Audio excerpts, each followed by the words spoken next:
जमहूरियत वो तर्ज हुकूमत है जिसमें बंदों को गिना करते हैं, तोला नहीं करते।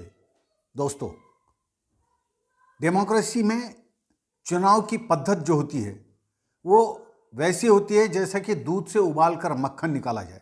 दूध अगर जहरीला है तो मक्खन उससे ज़्यादा जहरीला होगा। चुनाव प्रक्रिया में चुन कर देने वाले लोग जो हैं वो अगरचे भ्रष्ट हैं तो चुन के जाने वाले महाभ्रष्ट होंगे। ऐसी हालत में हम देखते हैं कि हमारे पास चुनाव की बुनियाद भ्रष्टाचार है।